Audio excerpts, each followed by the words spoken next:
Добрый день, уважаемые ребята! Сегодня у нас 6-й урок 3-й четверти по курсу физики 9 класса. Начинаем урок. Начнем с повторения темы опыта Резерфорда «Строение атома». Ваша задача – выполнить тест, выбрав правильный ответ из предложенных. Первое задание. В опыте Резерфорда альфа-частицы рассеиваются электростатическим полем ядра атома, электронной оболочкой атомов мишени, гравитационным полем ядра атома, поверхностью фольги. Подумайте, пожалуйста. И проверяем. Поскольку альфа-частица заряжена положительно, ядро атома тоже имеет положительный заряд, поэтому рассеивание или отклонение осуществляется электростатическим полем ядра атома. Ребята, следующее задание. На рисунке ниже показаны траектории альфа-частиц при рассеянии их на атоме, состоящем из тяжелого положительного заряженного ядра Z+, и легкого облака электронов E-. Какая из траекторий является правильной? И 1, и 2, ни 1, ни 2, только 1 или только 2?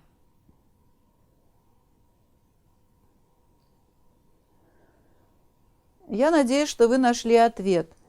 Правильно является траектория 2. Почему? Альфа-частица имеет положительный заряд, поэтому от положительного ядра она отталкивается, вследствие чего ее траектория отклоняется от ядра. А на рисунке 1 траектория первая отклонена в сторону ядра. Это неверно. А частица, летящая прямо на ядро, отклоняется на большой угол, так как у траектории 2. Значит, в данном случае правильным является ответ Г. Следующее задание. Какое утверждение соответствует планетарной модели атома? Ядро в центре атома, заряд ядра отрицателен, электроны на орбитах вокруг ядра.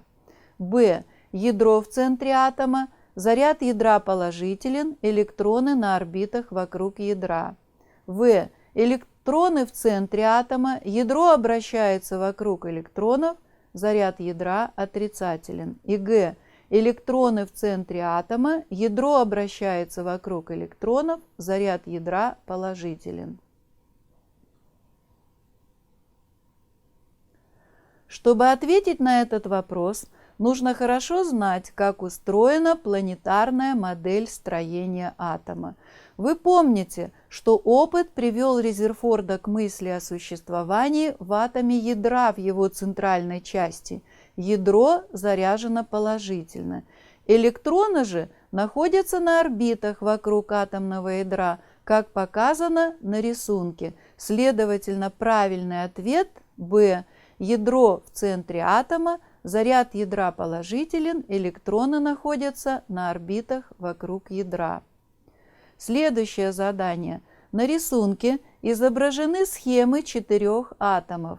Черными точками обозначены электроны.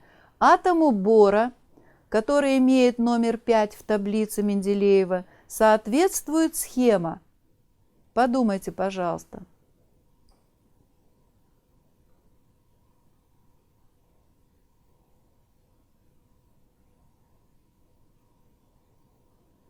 Проверяем. Бор – это 5-й элемент таблицы Менделеева. Это значит, что в ядре атома бора 5 протонов, а на орбитах находится 5 электронов. Так как электроны обозначены черными точками, надо найти модель с 5 электронами. Мы видим, что это модель В. И последнее задание. Какова природа бета-излучения, открытого Эрнстом Резерфордом? Бета-излучение – это поток быстрых ядер гелия. Поток быстрых электронов. Поток электромагнитного излучения. Поток нейтральных частиц. Как вы видите, и ядра гелия, и электроны, и электромагнитное излучение – это составные части радиоактивного излучения, открытого Резерфордом. Правильным ответом здесь является ответ «Б», потому что бета-лучами назван именно поток электронов. Вы можете оценить свою работу, поставив 1 балл за каждый правильный ответ. А сейчас запишите, пожалуйста, тему урока «Постулаты Бора. Излучение атома». Сегодня на уроке мы рассмотрим противоречия планетарной модели с законами классической механики. Познакомимся с постулатами Бора, объясним условия излучения света атомом. Простая и наглядная планетарная модель атома имеет прямое экспериментальное обоснование. Она кажется совершенно необходимой для объяснения опытов по рассеянию альфа-частиц. Но в основе этой модели, ее основой, нельзя объяснить факт существования атома, его устойчивость, ведь движение электронов по орбитам происходит с ускорением. Ускоренно движущийся заряд должен излучать электромагнитные волны с частотой, равной частоте его обращения вокруг ядра, как говорит классическая механика. Электроны должны приближаться к ядру, подобно тому, как спутник приближается к Земле при торможении в верхних слоях атмосферы. Атом должен прекратить свое существование. В действительности ничего подобного не происходит. Атомы устойчивы и могут существовать неограниченно долго и совершенно не излучая электромагнитные волны. Модель атома Резерфорда явилась крупным шагом в развитии знаний о строении атома. Планетарная модель наглядная и полезная для объяснения многих экспериментальных данных, в частности, была совершенно необходимой для объяснения опытов по рассеянию альфа-частиц. Но данная модель обнаружила и свои недостатки. Она не смогла объяснить все свойства атомов, факт длительного существования атома и его устойчивость. Никаких доказательств того, что атомы непрерывно исчезают, не было. Следовательно, модель атома Резерфорда в чем-то была ошибочна. Обратимся к истории. Нильс Хендрик Давид Бор, датский физик, один из создателей современной физики, основатель в 1920 году и руководитель Института теоретической физики в Копенгагене. Институт и сейчас называется Институтом Нильса Бора. Создатель мировой научной школы, иностранный член Академии наук Советского Союза с 1929 года. Создал теорию атома, в основу которой легли планетарная модель атома, квантовые представления и предложенные Бором постулаты.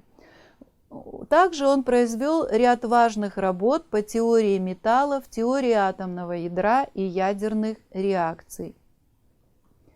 Бор предположил, что электрон в атоме не подчиняется законам классической физики.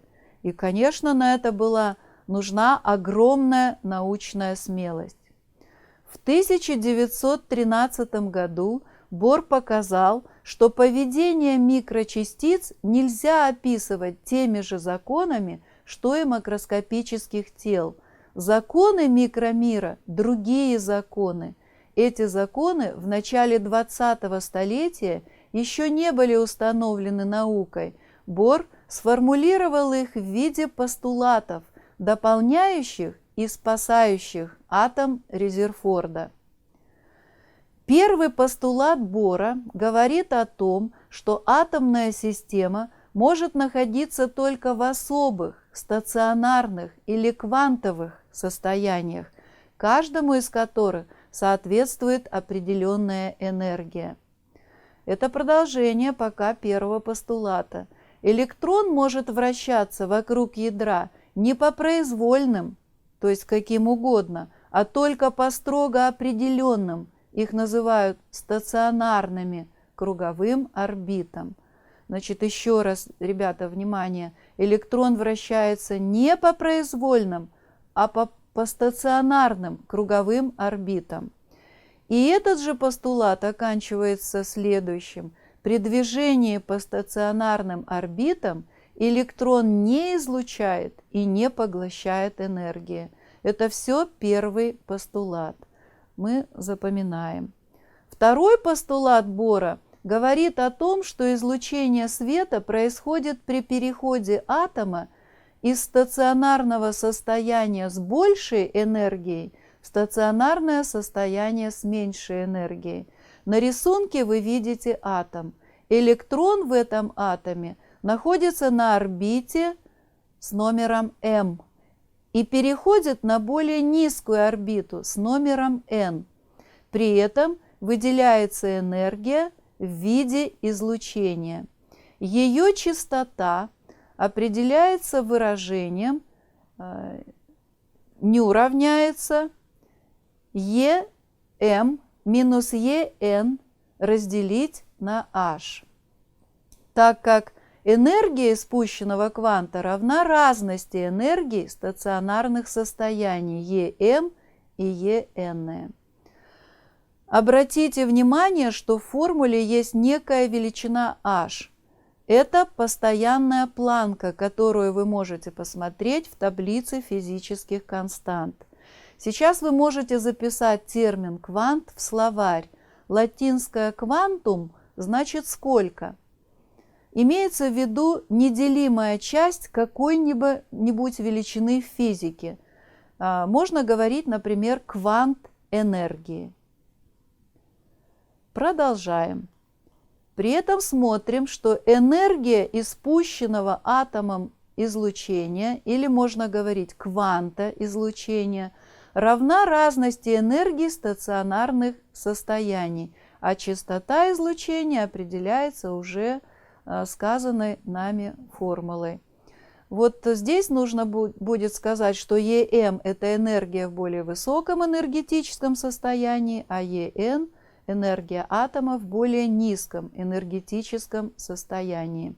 Процессы, происходящие в атоме при излучении и поглощении, мы можем посмотреть на рисунке. Электрон, обозначенный зеленым цветом, находится на низшем энергетическом уровне. Находите, пожалуйста, электрон на рисунке. Когда атом поглощает порцию излучения, здесь она обозначена такой волнистой линией со стрелочкой, то электрон за счет поглощенной энергии может перейти на более высокий энергетический уровень. Теперь он отмечен красным цветом. Такое состояние атома называют возбужденным. В возбужденном состоянии атом не может находиться неограниченно долго, поэтому электрон возвращается назад на более низкий энергетический уровень. При этом излучается порция излучения или квант. Это лишняя энергия для данного энергетического уровня. Примечательно, что излучается квант такой же частоты, что и поглощенный. Данные процессы можно еще представить так, как на правом рисунке. При поглощении кванта энергии происходит переход атома из состояния с энергией E1, найдите, пожалуйста, на рисунке, в состояние с энергией E2. Этот переход обозначен синим цветом. Переходя из состояния с энергией E4 в состояние с энергией E3, излучается порция энергии. Этот переход обозначен оранжевым цветом. Свои постулаты Бор применил для объяснения излучения и поглощения света атомом водорода. Давайте посмотрим видеофрагмент. Различные химические элементы имеют свой непохожий на остальные спектр. Но чем объясняются эти отличия?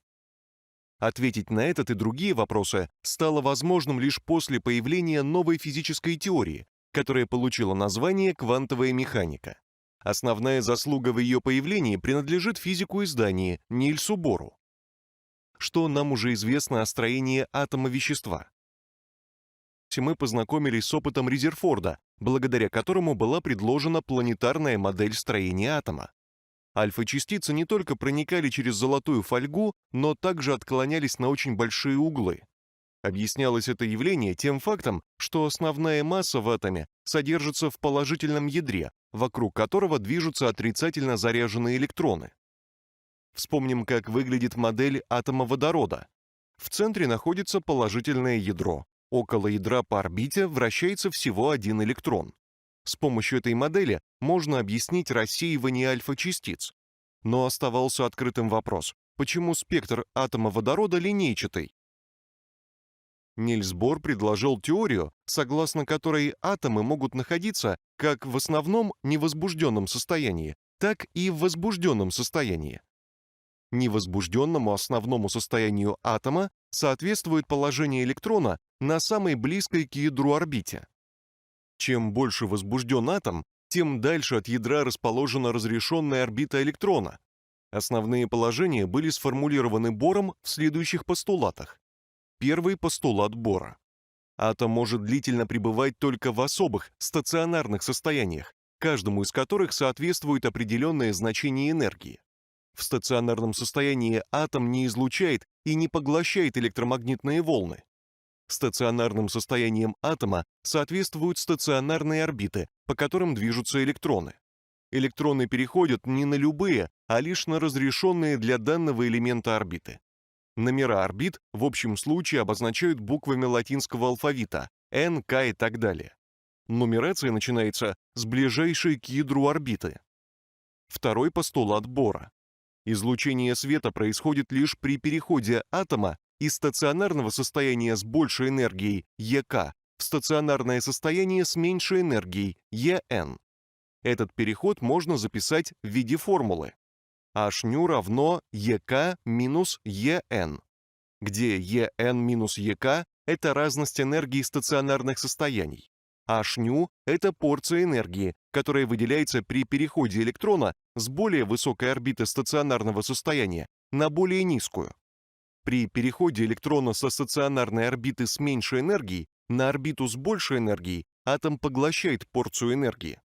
Понятие квантового перехода сложно для понимания. Даже сам Бор говорил, что если вы поняли, что значит квантовый скачок, то вы думали об этом недостаточно. Для описания атома Бор описал его не как Солнечную систему, а как многоэтажное здание. Ядра живут на первом этаже. Этажи выше занимают электроны. Согласно законам, электроны могут жить только на этаже. Другой закон означает, что электроны могут мгновенно перепрыгивать с этажа на этаж. Это и называется квантовым скачком. Мысли, подобные этой, позволили сделать Бору свои гениальные предсказания. При прыжке с верхнего этажа на нижний он испускает свет. Цвет света зависит от того, насколько велик квантовый скачок. Если электрон прыгает со второго этажа на третий, он мог испускать красный свет. А электрон, прыгающий с 10-го этажа на второй, синий. Именно это могло объяснить расположение линий в спектре водорода. У каждого атома свои энергетические уровни. Переходом с более высокого энергетического уровня на более низкий соответствуют характерные линии в спектре испускания. Линии поглощения и излучения совпадают, так как атомы могут поглощать свет только тех частот, которые они могут излучать. На основании теории Бора оказалось возможным построить количественную теорию спектра водорода. Но построить количественную теорию уже следующего за водородом атома гелия на основе постулатов Бора оказалось невозможным. Однако данная теория послужила толчком к развитию нового направления физики, квантовой теории, позволившей создать лазеры. И на сегодняшний день излучение лазеров находит широчайшее применение в разнообразных областях медицины, науки, производства и так далее. А сейчас подведем итоги. Теория Бора построила количественную теорию спектра атома водорода. Относительно атомов гелия и более сложных атомов теория Бора позволяла делать лишь качественные, хотя и очень важные, заключения, но не удалось построить количественную теорию. Что же нужно знать вам, ребята, по окончании изучения этой темы? Во-первых, какие противоречия существовали в планетарной модели с законами классической механики? Какой выход был предложен из сложившейся ситуации Нильсом Бором? Нужно знать и перечислять условия излучения и поглощения энергии атомом. А также нужно понимать, какие трудности испытывает теория Бора. Вы можете подвести итог своей работы с помощью другой лесенки успеха, закончив предложение: «У меня ничего не получилось», «У меня были проблемы» или «Мне все удалось». А наш урок на этом окончен. Желаю вам успехов в домашней подготовке. Спасибо вам за внимание и до встречи на следующем уроке. До свидания.